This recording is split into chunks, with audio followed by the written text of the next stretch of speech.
Documento 94. Os ensinamentos de Melquisedeque no Oriente. Os primeiros instrutores da religião de Salém penetraram até as tribos mais remotas da África e da Eurásia, pregando sempre o evangelho de Maquiventa da fé e da confiança que deve o homem ter em um Deus universal como único preço para obter o favor divino. A aliança de Melquisedeque com Abraão foi a base para toda a divulgação inicial vinda de Salém e de outros centros. Urântia nunca teve missionários mais entusiasmados e motivados de qualquer religião do que esses homens e mulheres nobres que levaram os ensinamentos de Melquisedeque por todo o hemisfério oriental. Esses missionários foram recrutados em meio a muitos povos e raças e espalharam amplamente os seus ensinamentos por meio dos nativos convertidos. Eles estabeleceram centros de aperfeiçoamento em partes diferentes do mundo, onde ensinavam aos nativos a religião de Salém e então encarregavam esses alunos de funcionarem como instrutores entre os do seu próprio povo. 1. Os ensinamentos de Salém na Índia Védica. Nos dias de Melquisedeque, a Índia era um país cosmopolita que recentemente havia caído sob o domínio político e religioso dos invasores arianos anditas do norte e do oeste. Nessa época, apenas as partes setentrionais e ocidentais da península estavam permeadas em larga escala pelos arianos. Esses recém-chegados Vedas haviam trazido consigo as suas várias deidades tribais. As suas formas religiosas de adoração seguiam de perto as práticas cerimoniais dos seus antigos ancestrais anditas, em que o pai ainda funcionava como um sacerdote, e a mãe como uma sacerdotisa, e a lareira da família ainda era utilizada como um altar. O culto védico estava, então, em processo de crescimento e de metamorfose, sob a direção da casta Brahmani dos sacerdotes educadores, que estavam assumindo gradativamente o controle do ritual da adoração, o qual se encontrava em expansão. A fusão das 33 deidades arianas do passado estava já bem a caminho quando os missionários de Salém penetraram no norte da Índia. O politeísmo desses arianos representava uma degeneração do seu monoteísmo anterior, ocasionada pela sua separação em unidades tribais, cada tribo tendo seu deus venerado. Essa degenerescência do monoteísmo e do trinitarismo, originais da Mesopotâmia andita, estava em processo de ressintetização nos primeiros séculos do segundo milênio antes de Cristo. Os vários deuses estavam organizados em um panteão sob a liderança tríade de Auspitar, o Senhor dos Céus, Indra, o tempestuoso Senhor da Atmosfera, e Agni, o deus tricéfalo do fogo, o senhor da terra e o vestígio simbólico de um antigo conceito da trindade. Desenvolvimentos claramente enoteístas estavam preparando o caminho para um monoteísmo evoluído. Agni, a deidade mais antiga, era sempre exaltada como pai-chefe do panteão inteiro. O princípio da deidade pai, algumas vezes chamada de Prajapati e algumas vezes de Brahma, esteve submerso na batalha teológica que os sacerdotes brahmanes mais tarde travaram com os instrutores de Salém. O Brahman era concebido como princípio de divindade energética que ativava todo o panteão védico. Os missionários de Salém pregaram o Deus único de Melquisedeque, o Altíssimo dos Céus. Essa descrição não estava de todo em desarmonia com o conceito emergente do Pai Brahma como a fonte de todos os deuses, mas a doutrina de Salém era não ritualista e, pois, ia diretamente contra os dogmas, as tradições e os ensinamentos do sacerdócio Brahmani. Nunca os sacerdotes brahmanes aceitariam a pregação de Salém de uma salvação por meio da fé, do favorecimento de Deus independentemente das observâncias ritualísticas e dos cerimoniais com sacrifícios. A rejeição do evangelho de Melquisedeque, de confiança em Deus e de salvação por meio da fé, foi um marco vital de mudança para a Índia. Os missionários de Salém muito haviam contribuído para a perda da fé em todos os deuses Vedas antigos, mas os líderes, os sacerdotes do Vedismo, recusaram-se a aceitar o ensinamento de Melquisedeque de um Deus e de uma fé simples e única. Os Brahmanes colecionaram os escritos sagrados daqueles dias em um esforço para combater os instrutores de Salem, e essa compilação, mais tarde revisada, chegou até os tempos modernos como o Rig Veda, um dos mais antigos livros sagrados. Os segundos, os terceiros e os quartos Vedas vieram à medida que os Brahmanes buscavam cristalizar, formalizar e impor seus rituais de adoração e sacrifício aos povos daqueles dias. Pelo que tem de melhor, esses escritos são equivalentes a qualquer outro conjunto de caráter similar em beleza de conceito e verdade de discernimento. Contudo, como essa religião superior tornou-se contaminada pelos milhares e milhares de superstições, de cultos e rituais da parte sulina da Índia, progressivamente ela metamorfoseou-se no sistema mais variegado de teologia já desenvolvido pelo homem mortal. Um estudo dos Vedas fará com que se descubram alguns conceitos da deidade entre os mais elevados e outros entre os mais baixos a serem jamais concebidos. 2. O Brahmanismo.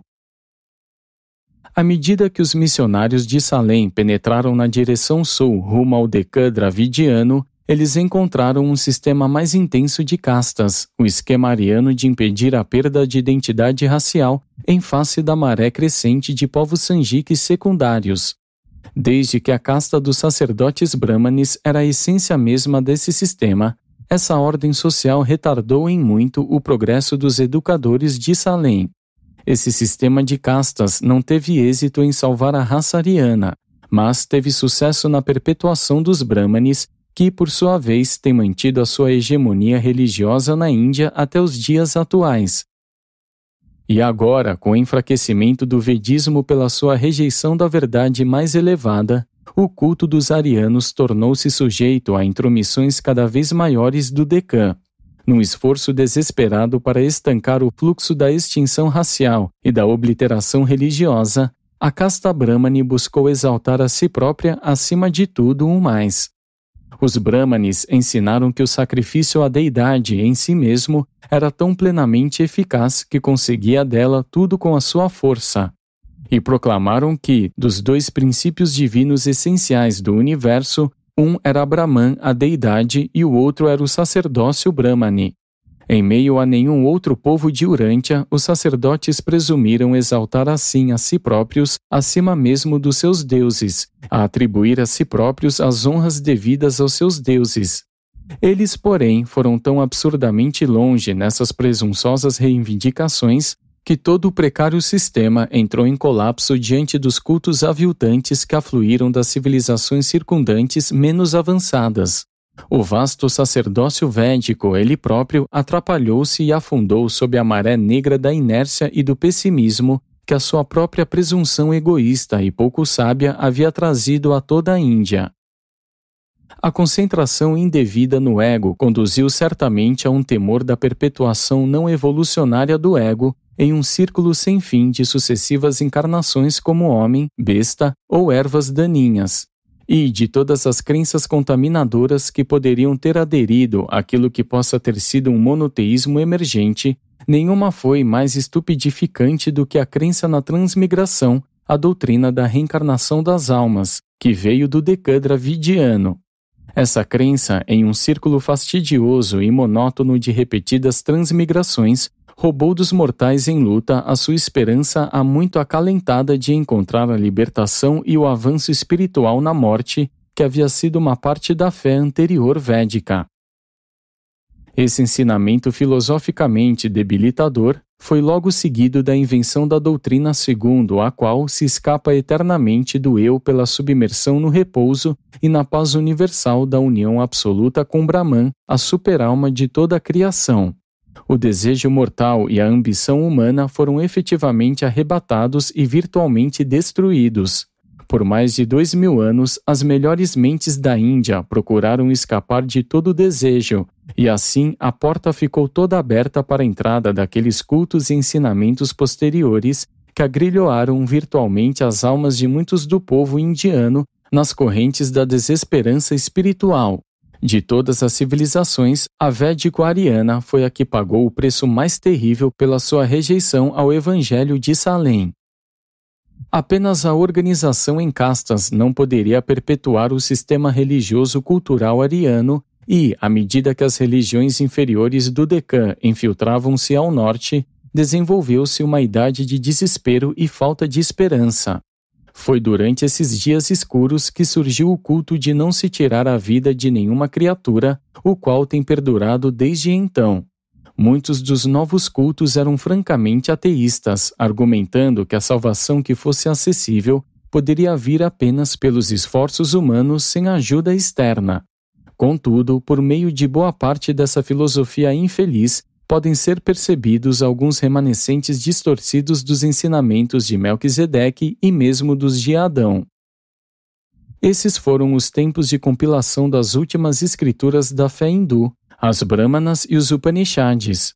Havendo rejeitado os ensinamentos da religião pessoal pela experiência da fé pessoal com o único Deus e tendo-se contaminado na inundação dos cultos e crendices aviltantes e debilitadores provenientes do Deccan, com os seus antropomorfismos e reencarnações, o sacerdócio Brahmane experimentou uma reação violenta contra essas crenças viciosas. Houve um esforço claro de buscar e de encontrar a verdadeira realidade. Os Brahmanes puseram-se a desantropomorfizar o conceito hindu da deidade, mas, ao fazer isso, eles tropeçaram no grave erro de despersonalizar o conceito de Deus e emergiram não com o ideal sublime espiritual do Pai do Paraíso, mas com uma ideia distante e metafísica de um absoluto que a tudo engloba. Nos seus esforços de autopreservação, os Brahmanes haviam rejeitado o Deus único de Melquisedeque, e agora se viam diante da hipótese de Brahman, aquele eu filosófico indefinido e ilusório, aquele isso impessoal e impotente que deixou a vida espiritual da Índia desamparada e prostrada desde aqueles dias infelizes até o século XX. Foi durante os tempos em que os Upanishads estavam sendo escritos que o budismo surgiu na Índia. Apesar, porém, do seu êxito de 1000 anos, não pôde concorrer com a fase anterior do hinduísmo. Apesar da sua moralidade mais elevada, a descrição inicial que fazia de Deus era ainda mais indefinida do que a do hinduísmo, que providenciou deidades menores e pessoais. O budismo finalmente foi afastado, no norte da Índia, pelos ataques de um Islã militante, com o seu conceito claro de Alá como Deus Supremo do Universo. 3. A filosofia Brahmani. Conquanto a fase superior do brahmanismo dificilmente haja sido uma religião, foi, na verdade, um dos esforços mais nobres da mente mortal de penetrar nos domínios da filosofia e da metafísica.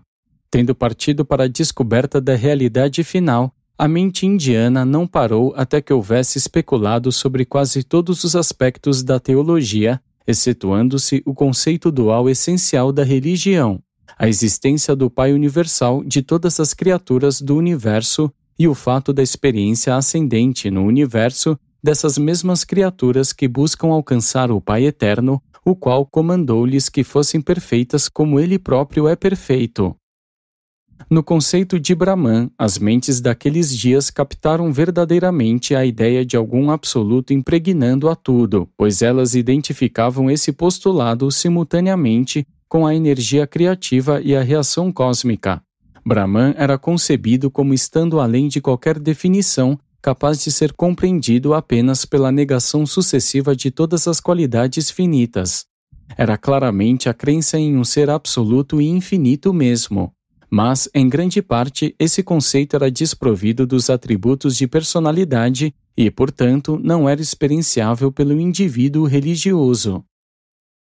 Brahman Narayana foi concebido como o absoluto, o que é infinito, a potência primordial criativa do cosmo potencial, o eu universal existindo estática e potencialmente durante toda a eternidade.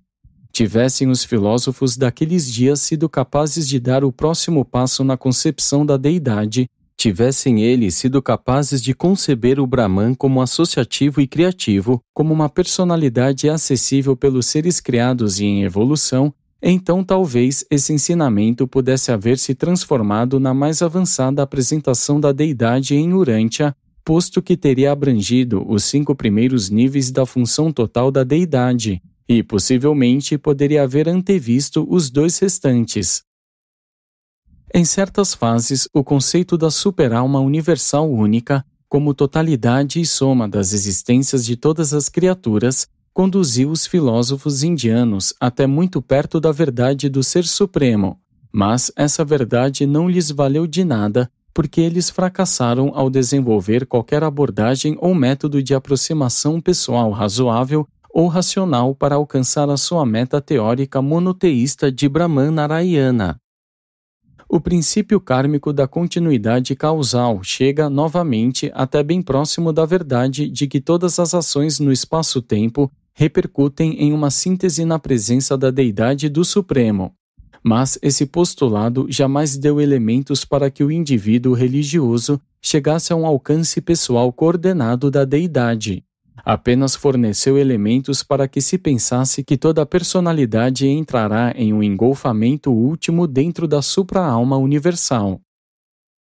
A filosofia do brahmanismo também chegou muito perto da compreensão da presença residente dos ajustadores do pensamento, mas deixou-se perverter por causa de um conceito falso da verdade.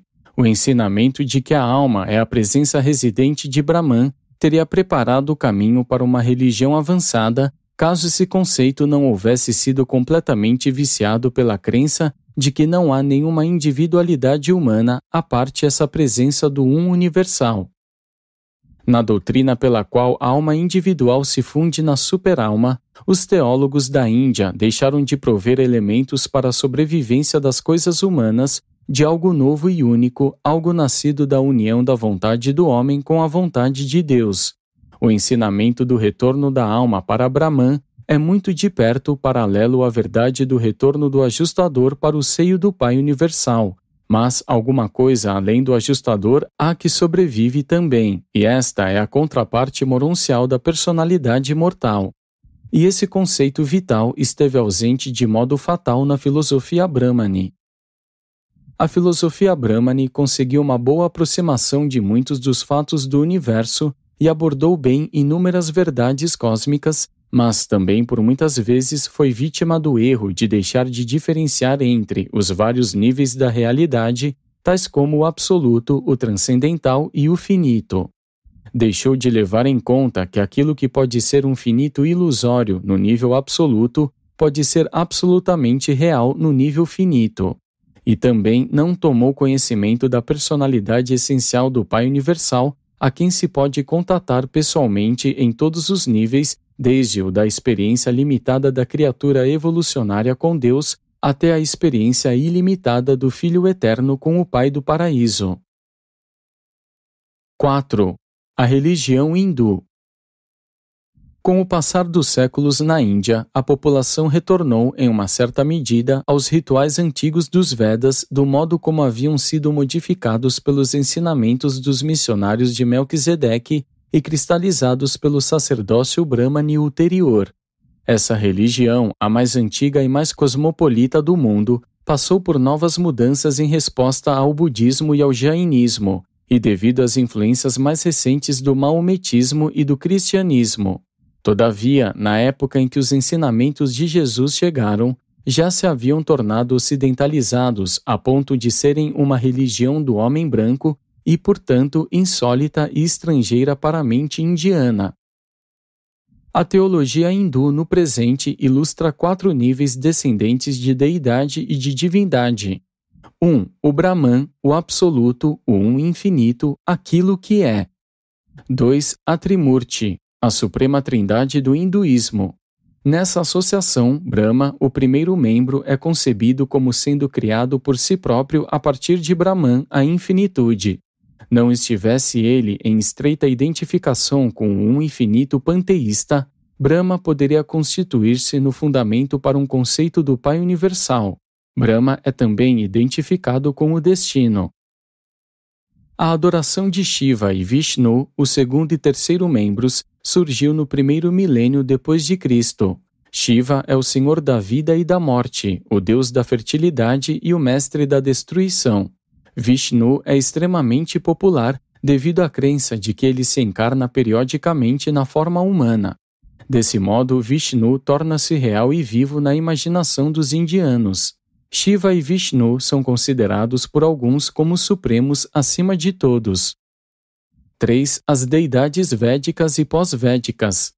Muitos dos antigos deuses dos arianos, tais como Agni, Indra e Soma, persistiram como secundários em relação aos 3 membros da Trimurti. Numerosos outros deuses têm surgido desde os dias iniciais da Índia Védica e eles também foram incorporados ao panteão hindu. 4. Os semideuses. Super-homens, semideuses, heróis, demônios, fantasmas, espíritos maus, duendes, monstros, diabretes e santos de cultos mais recentes. Embora o hinduísmo não venha tendo êxito em vivificar o povo indiano, tem sido, ao mesmo tempo, uma religião tolerante em geral. A sua grande força repousa no fato de que tem provado ser a mais adaptável e a mais amorfa das religiões a aparecerem em Urântia. É capaz de mudanças quase ilimitadas e possui uma capacidade pouco habitual de ajuste flexível, desde as especulações elevadas e semi-monoteístas dos brahmanes intelectuais até o fetichismo flagrante e as práticas de cultos primitivos das classes desprivilegiadas e aviltadas de crentes ignorantes. O hinduísmo tem sobrevivido porque é essencialmente uma parte integral do tecido social básico da Índia. Não está postado em nenhuma grande hierarquia para que possa ser perturbado ou destruído. Está entrelaçado aos padrões de vida do povo. Tem uma adaptabilidade às condições mutantes que excede a de quaisquer outros cultos e tem uma atitude tolerante de adoção para com muitas outras religiões. Gautama Buda e mesmo o próprio Cristo foram considerados encarnações de Vishnu. Hoje na Índia há uma grande necessidade da apresentação do Evangelho de Jesus, a paternidade de Deus e a filiação e a consequente irmandade de todos os homens, que é realizada pessoalmente na ministração do amor e do serviço social. Na Índia existe um quadro filosófico, a estrutura do culto está presente. Tudo o que se faz necessário é a chama vitalizante do amor dinâmico retratado no Evangelho original do Filho do Homem, despojado dos dogmas e doutrinas ocidentais que trouxeram a tendência de fazer da vida auto-outorgada de Micael uma religião de homens brancos. 5. A luta pela verdade na China. Enquanto os missionários de Salem percorriam a Ásia, disseminando a doutrina do Deus Altíssimo e da salvação pela fé, eles absorveram muito da filosofia e do pensamento religioso dos vários países que atravessavam. Contudo, os instrutores encarregados por Melquisedeque e os seus sucessores não falharam na sua missão. Eles tiveram penetração entre todos os povos do continente eurasiano. E foi no meio do 2º milênio antes de Cristo que eles chegaram à China. Durante mais de 100 anos, os salemitas mantiveram sua sede em Sifuk, treinando ali os instrutores chineses que ensinaram em todos os locais de domínio da raça amarela. Foi em consequência direta desse ensinamento que surgiu na China a forma inicial de taoísmo, uma religião totalmente diferente da que leva esse nome hoje. O taoísmo inicial ou o proto-taoísmo era um composto dos fatores seguintes. 1. Os ensinamentos remanescentes de Singlanton, que persistiram na concepção de Shang-Chi, o deus dos céus. Nos tempos de Singlanton, o povo chinês tornou-se virtualmente monoteísta. Concentrou a sua adoração na verdade única, mais tarde conhecida como Espírito do Céu, o governante do universo. E a raça amarela nunca se perdeu totalmente dessa concepção inicial da deidade, se bem que, nos séculos posteriores, muitos deuses e espíritos subordinados hajam se infiltrado subrepticiamente na sua religião. 2. A religião de Salem, com uma deidade altíssima criadora, que outorgaria o seu favorecimento à humanidade em resposta à fé do homem. Todavia, é também muito verdadeiro que, à época em que os missionários de Melquisedeque haviam penetrado nas terras da raça amarela, a sua mensagem original havia se distanciado consideravelmente das doutrinas simples de Salem dos dias de Maquiventa. 3. O conceito de Brahman absoluto dos filósofos indianos, somado aos desejos de escapar de todo o mal. Talvez a maior influência externa para a disseminação da religião de Salem até o leste haja sido exercida pelos educadores indianos da fé védica que injetaram a sua concepção do Brahman, o absoluto, no pensamento salvacionista dos salemitas. Essa crença composta espalhou-se pelas terras da raça amarela e das raças morenas como uma influência subjacente no pensamento religioso filosófico. No Japão, esse proto-taoísmo ficou conhecido como Shintoísmo e, nesse país, muito distante de Salem da Palestina, os povos aprenderam sobre a encarnação de Maquiventa Melquisedeque, que habitou na Terra para que a humanidade não se esquecesse de Deus. Na China, todas essas crenças mais tarde foram confundidas e se compuseram com o culto sempre em crescimento da adoração dos ancestrais. Contudo, desde a época de Singlanton, os chineses nunca mais caíram em uma escravidão desamparada aos rituais sacerdotais. A raça amarela foi a primeira a emergir da servidão bárbara e a entrar na civilização da ordem organizada, porque foi a primeira a alcançar, em alguma medida, a liberdade do medo abjeto dos deuses, não temendo nem mesmo os fantasmas dos mortos como outras raças temeram. A China encontrou a sua derrota porque ela não teve êxito em progredir para além da sua primeira emancipação dos sacerdotes, e caiu em um erro igualmente calamitoso, a adoração dos ancestrais. Entretanto, os salemitas não trabalharam em vão.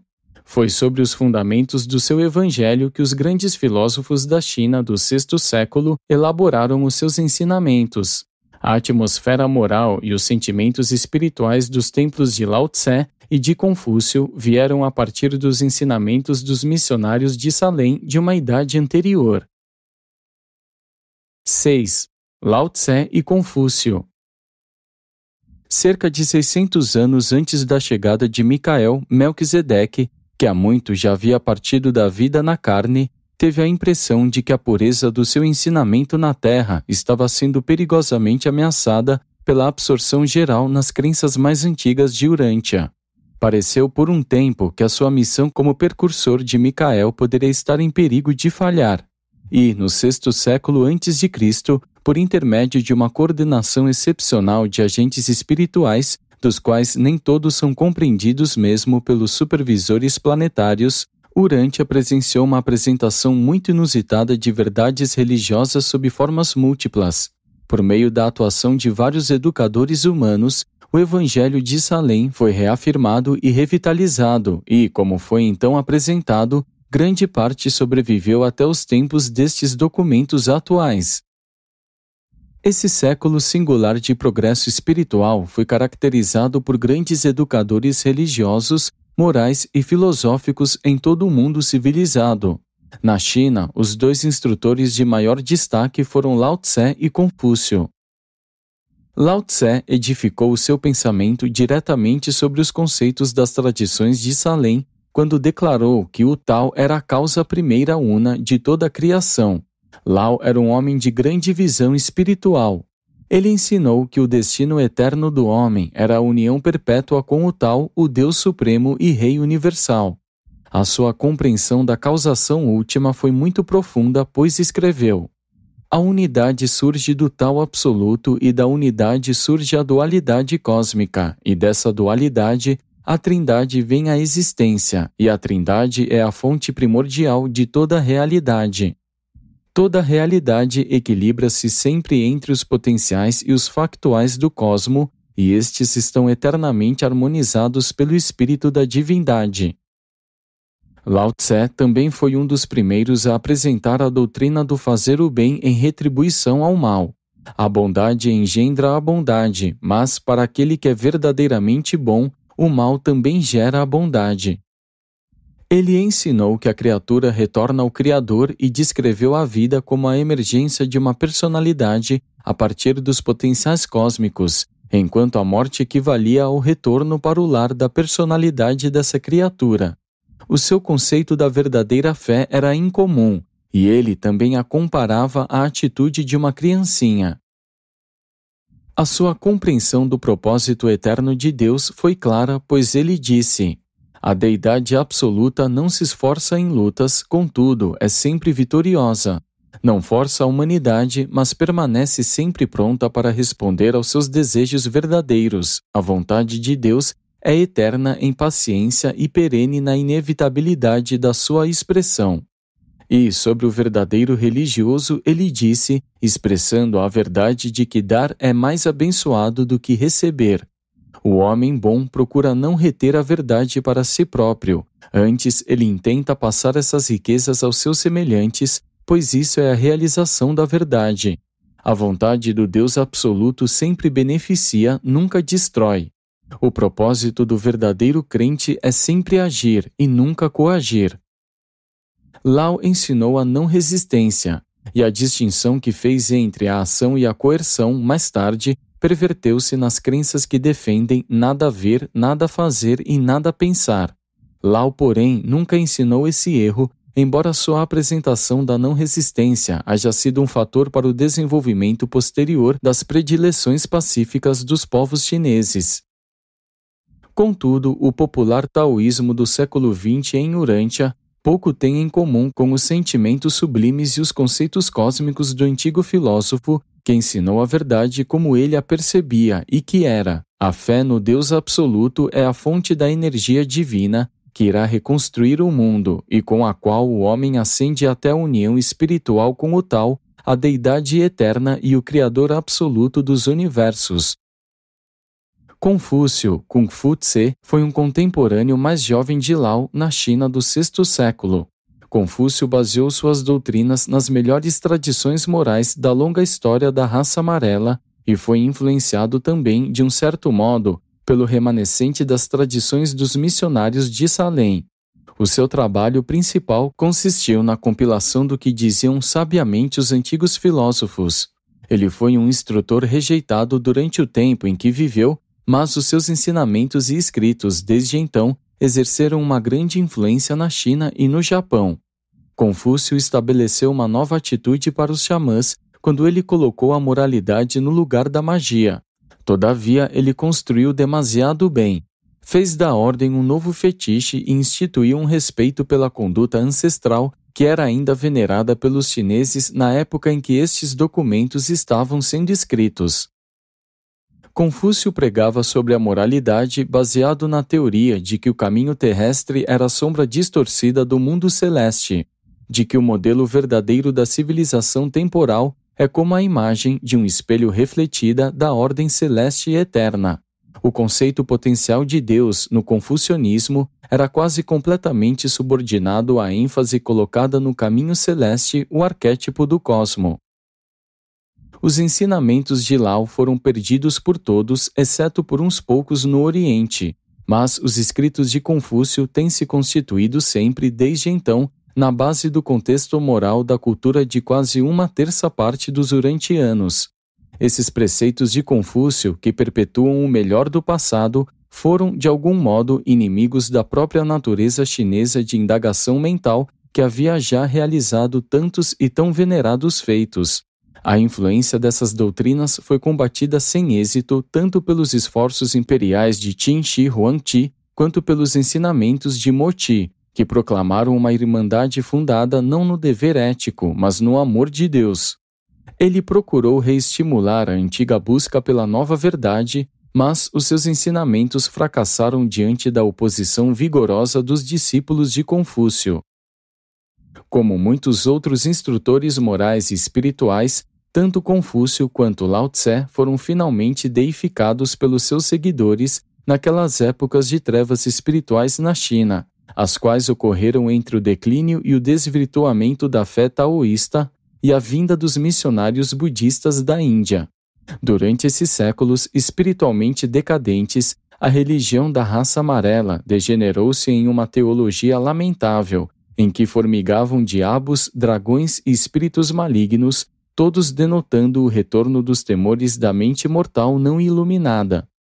E a China, que estivera à frente da sociedade humana por causa de uma religião avançada, caiu então para a retaguarda por causa de uma incapacidade temporária de progredir no caminho verdadeiro no desenvolvimento daquela consciência de Deus, indispensável ao verdadeiro progresso, não apenas do indivíduo mortal, mas também das civilizações intrincadas e complexas, típicas do avanço da cultura e da sociedade em um planeta evolucionário do tempo e do espaço. 7. Gautama Siddhartha. Outro grande instrutor da verdade surgiu na Índia contemporâneo de Lao Tse e de Confúcio na China. Gautama Siddhartha nasceu no 6º século a.C. na província do Nepal, no norte da Índia. Os seus seguidores mais tarde fizeram transparecer que ele era o filho de um governante fabulosamente rico, mas, na verdade, ele era o aparente herdeiro ao trono do chefe de uma pequena tribo e, que por tolerância desta, governava um pequeno e recluso vale nas montanhas ao sul do Himalaia. Gautama, depois de 6 anos de práticas inúteis de yoga, formulou aquelas teorias que se transformaram na filosofia do budismo. Siddhartha travou uma luta determinada, mas infrutífera, contra o sistema de castas que crescia. Havia uma sinceridade sublime e uma singular ausência de egoísmo nesse jovem príncipe profeta, que foi de grande apelo para os homens daqueles dias. Ele refreou a prática da busca individual da salvação por meio da aflição física e da dor pessoal, e exortou os seus seguidores a levar o seu evangelho a todo o mundo. Em meio à confusão e às práticas extremas nos cultos da Índia, os ensinamentos mais sadios e moderados de Gautama vieram como um bálsamo de alívio. Ele denunciou deuses, sacerdotes e os seus sacrifícios, mas também ele não percebeu a personalidade do Um Universal. Não acreditando na existência de almas individuais humanas, Gautama travou, por isso, uma luta valente contra a crença tradicionalmente honrada na transmigração da alma. Fez um esforço nobre para libertar os homens do medo, para fazê-los sentirem-se com segurança e conforto e em casa no grande universo, mas, novamente, ele não conseguiu mostrar-lhes o caminho daquele lar real e superno dos mortais ascendentes, o paraíso, e do serviço crescente a ser feito na existência eterna. Gautama foi um verdadeiro profeta, e houvesse ele dado atenção às instruções do eremita Godad, teria podido elevar toda a Índia pela inspiração do renascimento do Evangelho de Salem de salvação pela fé. Godad descendia de uma família que nunca havia perdido de vista as tradições dos missionários de Melquisedeque. Gautama fundou a sua escola em Benares e, durante o seu 2º ano, um aluno, Baltan, transmitiu ao seu mestre as tradições dos missionários de Salem sobre a aliança de Melquisedeque com Abraão. E, se bem que Siddhartha não houvesse alcançado um conceito muito claro sobre o Pai Universal, ele adotou uma posição avançada sobre a salvação por meio da fé, a simples crença. Ele assumiu-a perante os seus seguidores e começou a enviar os seus alunos, em grupos de 60, para proclamar ao povo da Índia as boas novas da salvação livre, e de que todos os homens, humildes ou elevados, podem alcançar a bênção por meio da fé na retidão e na justiça. A esposa de Gautama acreditava no evangelho do seu marido e foi a fundadora de uma ordem de freiras. O seu filho tornou-se o seu sucessor e difundiu em muito esse culto.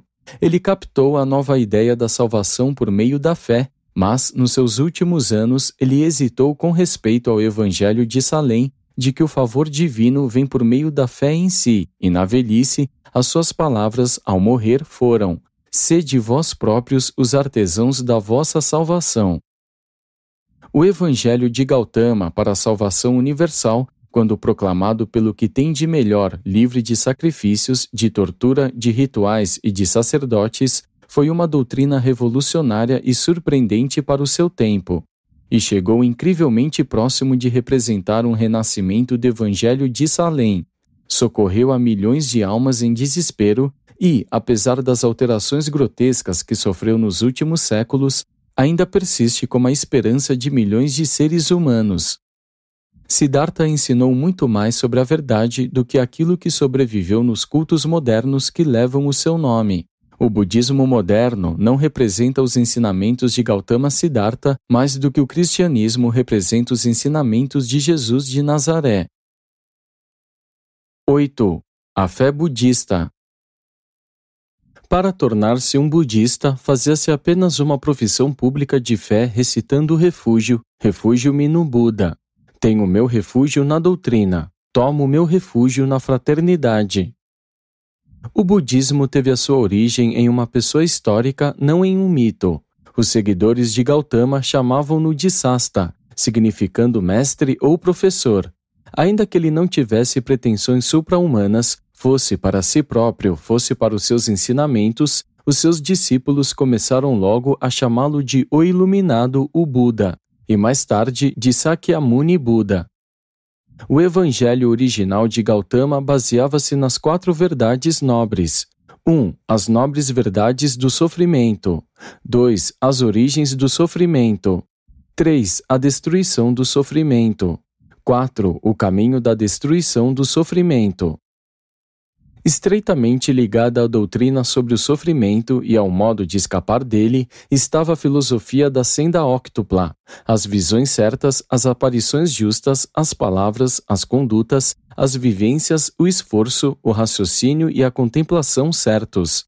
A intenção de Gautama não foi tentar destruir todo o esforço, o desejo e o afeto para escapar do sofrimento. O seu ensinamento era mais destinado a traçar para o homem mortal um quadro da futilidade que é colocar todas as esperanças e aspirações inteiramente em metas temporais e em objetivos materiais. Não se tratava tanto de evitar o amor do semelhante, mas de que o verdadeiro crente devesse também ver as realidades para além das ligações desse mundo material no futuro eterno. Os mandamentos morais da pregação de Gautama foram 5. 1. Não matarás. 2. Não roubarás. 3. Não serás incasto. 4. Não mentirás. 5. Não tomarás bebidas tóxicas. Havia vários mandamentos adicionais ou secundários cuja observância era opcional para os crentes. Siddhartha não acreditava na imortalidade da personalidade humana. A sua filosofia apenas indicava uma espécie de continuidade funcional. Ele nunca definiu claramente o que ele iria incluir na doutrina do Nirvana. O fato de que o Nirvana poderia teoricamente ser experimentado durante a existência mortal indicaria que não era visto como um estado de aniquilação completa. Implicava uma condição de iluminação suprema e de bem-aventurança superna em que todas as correntes que prendem o homem ao mundo material teriam sido rompidas. Havia a libertação dos desejos da vida mortal e a libertação de qualquer ameaça de jamais voltar a experienciar a encarnação.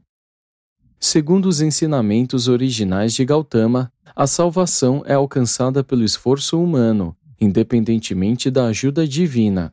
Não há lugar para a fé salvadora nem para as preces aos poderes supra-humanos.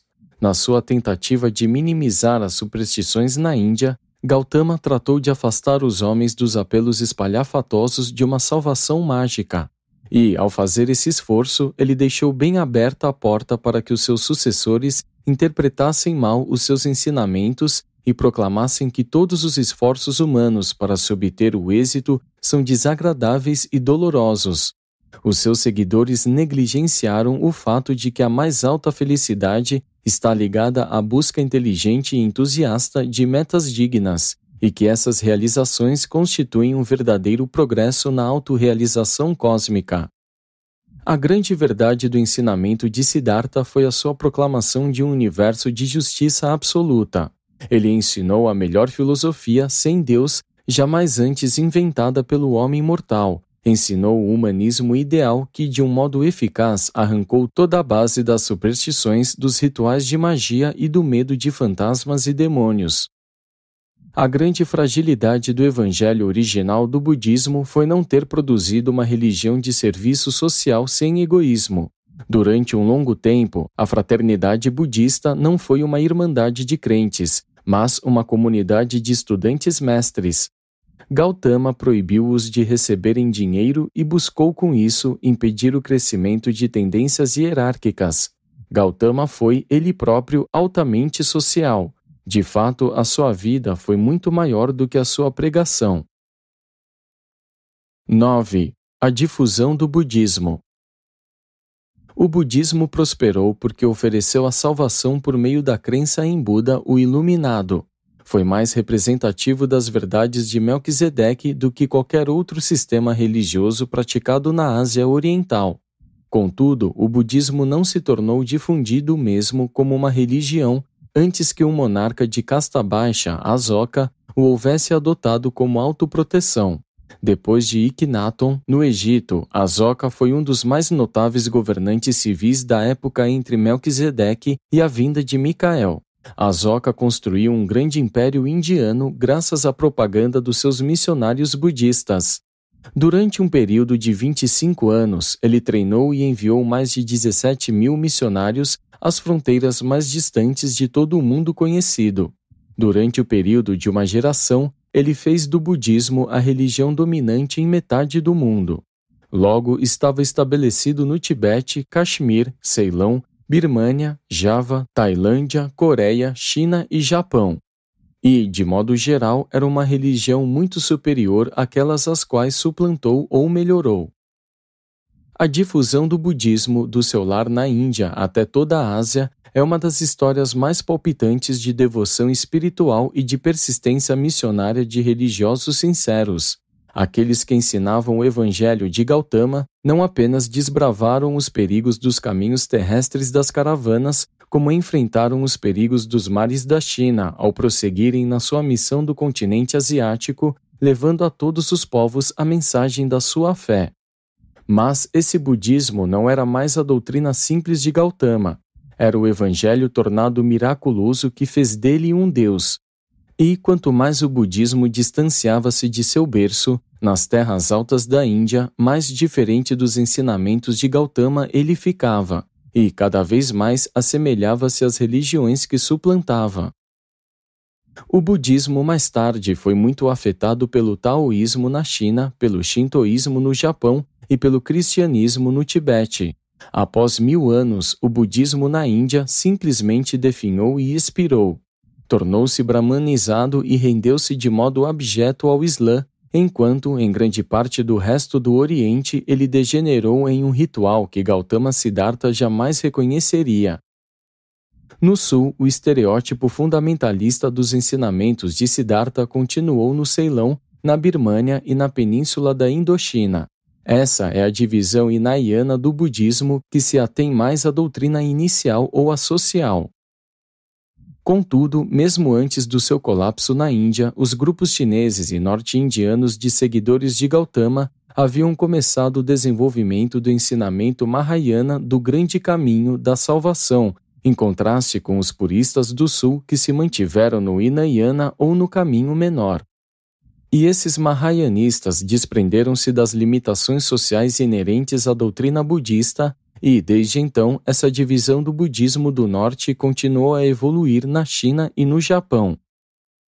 O budismo é uma religião viva e em crescimento hoje, porque tem êxito em conservar muitos dos valores morais mais elevados dos que aderiram a ela. Proporciona calma e autocontrole, aumenta a serenidade e a felicidade e faz muito para impedir a tristeza e a aflição. Aqueles que acreditam nessa filosofia vivem vidas melhores do que muitos que não creem nela. 10. A religião no Tibete. No Tibete pode ser encontrada a mais estranha associação de ensinamentos de Melquisedeque combinados com o budismo, o hinduísmo, o taoísmo e o cristianismo. Quando os missionários budistas entraram no Tibete, eles encontraram um estado de selvageria primitiva muito similar àquele que os primeiros missionários cristãos encontraram nas tribos nórdicas da Europa. Esses tibetanos de mente simples não queriam abandonar completamente a sua antiga magia e os seus encantos. Um estudo dos cerimoniais religiosos dos rituais tibetanos atuais revela a existência de uma irmandade exageradamente numerosa de sacerdotes com cabeças raspadas, que praticam um ritual elaborado que abrange sinos, cantos, incenso, procissões, rosários, imagens, encantamentos, figuras, água benta, vestes vistosas e coros elaborados. Eles têm dogmas rígidos e credos cristalizados, rituais místicos e jejuns especiais. A sua hierarquia abrange monges, freiras, abades e o grande lama. Eles rezam para os anjos, os santos, uma mãe sagrada e para os deuses. Praticam a confissão e acreditam no purgatório. Os seus monastérios são extensos e as suas catedrais magníficas. Eles mantêm uma repetição sem fim de rituais sagrados e acreditam que essas cerimônias conferem a salvação. As suas preces são amarradas a uma roda que, quando gira, todos acreditam que os seus pedidos tornam-se eficazes. Junto a nenhum outro povo dos tempos modernos pode ser encontrada a observância de tantas coisas, de tantas religiões, e é inevitável que uma liturgia de um tal modo cumulativa se torne exageradamente embaraçosa e intoleravelmente pesada. Os tibetanos têm algo de todas as religiões principais do mundo, exceto os ensinamentos simples do Evangelho de Jesus, a filiação a Deus e a irmandade dos homens e a cidadania sempre ascendente no universo eterno. 11. A filosofia budista. O budismo entrou na China no primeiro milênio depois de Cristo e adaptou-se bem aos costumes religiosos da raça amarela. Nos seus cultos aos ancestrais, os chineses há muito faziam preces de pedidos aos mortos. Agora podiam também orar para o bem deles. O budismo logo se fundiu com práticas rituais que eram remanescentes do taoísmo em desintegração. Essa nova religião sintética, com seus templos de adoração e cerimoniais religiosos definidos, logo se tornou o culto em geral aceito dos povos da China, da Coreia e do Japão. Ainda que seja um infortúnio, sob alguns pontos de vista, que o budismo haja sido levado ao mundo só depois que os seguidores de Gautama tenham pervertido as tradições e os ensinamentos do culto, a ponto de fazer dele um ser divino, no entanto, o mito da sua vida humana, embelezado como foi por uma multidão de milagres, revelou-se muito sedutor para os ouvintes do Evangelho do Budismo do Norte ou Mahayana. Alguns dos seus seguidores ulteriores ensinaram que o espírito do Buda Sakyamuni retornava periodicamente à Terra como um Buda vivo, abrindo assim o caminho para uma perpetuação indefinida de imagens do Buda, de templos, rituais e Budas vivos impostores. Assim, a religião do grande protestador indiano finalmente acabou, ela própria, algemada com aquelas mesmas práticas cerimoniais e encantamentos ritualísticos contra os quais ele havia lutado tão destemidamente e que havia denunciado tão valentemente. O grande avanço feito pela filosofia budista consistiu na compreensão que teve da relatividade de toda a verdade. Por meio do mecanismo dessa hipótese, os budistas têm estado habilitados para reconciliar e correlacionar as divergências dentro das suas próprias escrituras religiosas, bem como as diferenças entre estas e muitas outras. Assim é que se ensinava que a pequena verdade era para as mentes pequenas e a verdade grande para as grandes mentes. Essa filosofia também sustentava que a natureza do Buda divina residia em todos os homens, que o homem, por meio dos próprios esforços, poderia alcançar a realização da sua divindade interior. E esse ensinamento é uma das apresentações mais claras da verdade dos ajustadores residentes jamais feita por uma religião de Urântia. Todavia, uma grande limitação no evangelho original de Siddhartha, tal como ele foi interpretado pelos seus seguidores, foi que ele intentava a liberação completa do eu humano de todas as limitações da natureza mortal pela técnica de isolar o eu da realidade objetiva. A verdadeira autorrealização cósmica resulta da identificação com a realidade cósmica e com o cosmo finito da energia, da mente e do espírito, limitado pelo espaço e condicionado pelo tempo. Ainda que as cerimônias e observâncias externas do budismo se tenham tornado grosseiramente contaminadas por aquelas das terras para as quais ele viajava, essa degeneração, porém, não foi de todo o que aconteceu na vida filosófica dos grandes pensadores que, de tempos em tempos, abraçaram esse sistema de pensamento e crença. Durante mais de 2000 anos, muitas das melhores mentes da Ásia concentraram-se no problema de averiguar a verdade absoluta e a verdade do absoluto. A evolução de um conceito elevado do absoluto foi realizada por meio de muitos canais de pensamento e por modos tortuosos de raciocinar. A ascensão dessa doutrina da infinitude não foi definida muito claramente, como foi a evolução do conceito de Deus na teologia hebraica. Entretanto, as mentes budistas alcançaram certos níveis amplos sobre os quais elas descansaram e pelos quais passaram em seu caminho de visualização da fonte primordial dos universos. 1. A lenda de Gautama. Na base do conceito estava o fato histórico da vida e dos ensinamentos de Siddhartha, o príncipe profeta da Índia. Essa lenda transformou-se em um mito à medida que viajou pelos séculos e através dos vastos países da Ásia, até que ultrapassou o status da ideia de Gautama como iluminado e começou a receber atributos adicionais. 2. Os muitos Budas. O raciocínio era tal que, se Gautama havia vindo aos povos da Índia, então, no passado remoto e no futuro remoto, as raças da humanidade devem ter sido e sem dúvida ainda seriam abençoadas com outros instrutores da verdade. Isso deu origem ao ensinamento de que houve muitos Budas, um número ilimitado e infinito, e mesmo que qualquer um podia aspirar a tornar-se um Buda, a alcançar a divindade de um Buda.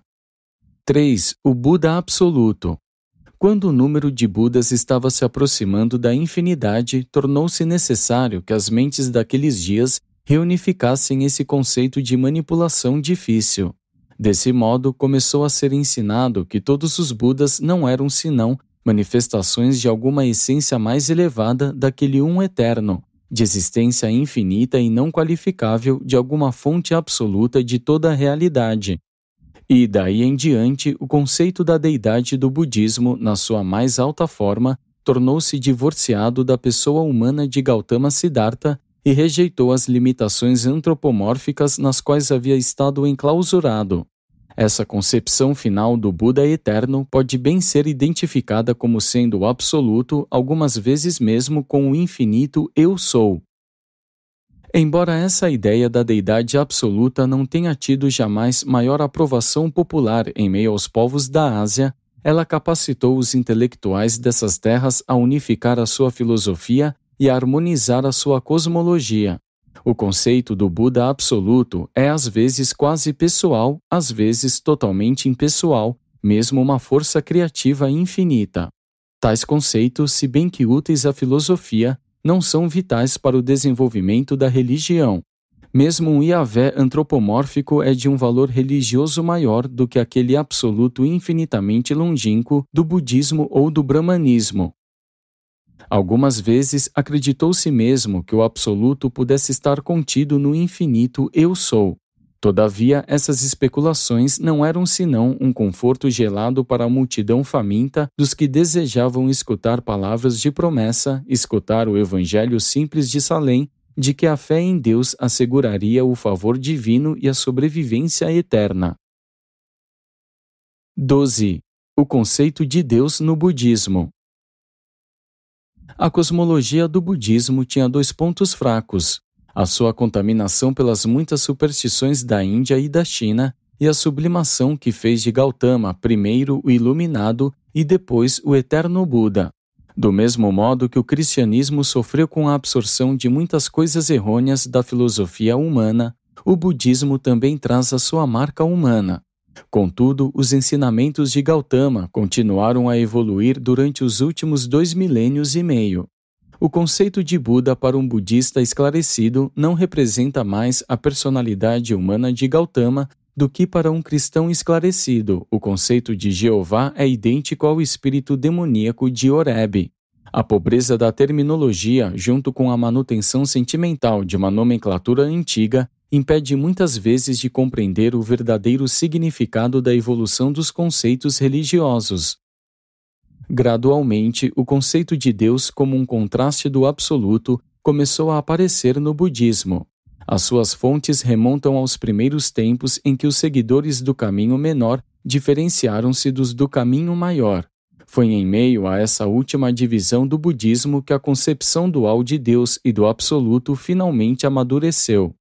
Passo a passo, século após século, o conceito de Deus evoluiu com os ensinamentos de Ryonin, Onen Shonin e Shinran no Japão, até que esse conceito finalmente veio a frutificar na crença de Amida Buda.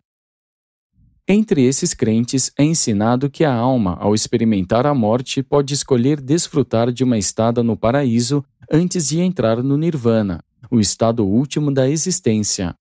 Proclama-se que essa nova salvação é alcançada pela fé nas misericórdias divinas e por meio do cuidado amoroso de Amida, Deus do paraíso no Ocidente.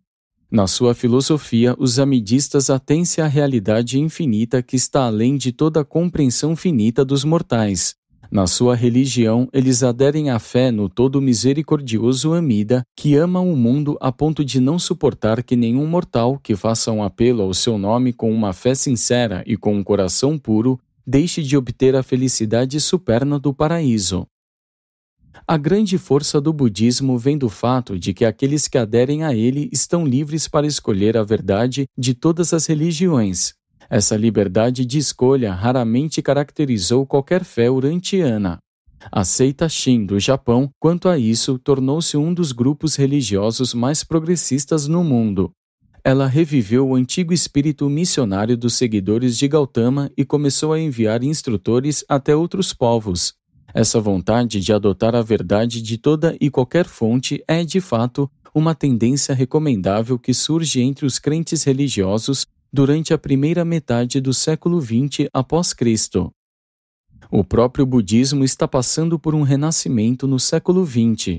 Por meio do contato com o cristianismo, os aspectos sociais do budismo foram muito engrandecidos.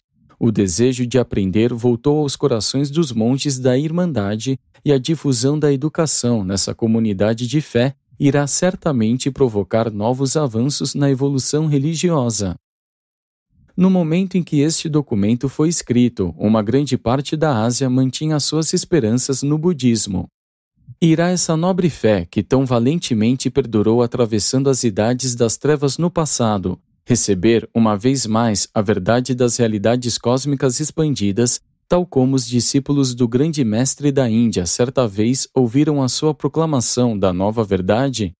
Essa fé antiga, uma vez mais, responderá ao estímulo revigorante da apresentação dos novos conceitos de Deus e do Absoluto, pelos quais procurou por tanto tempo?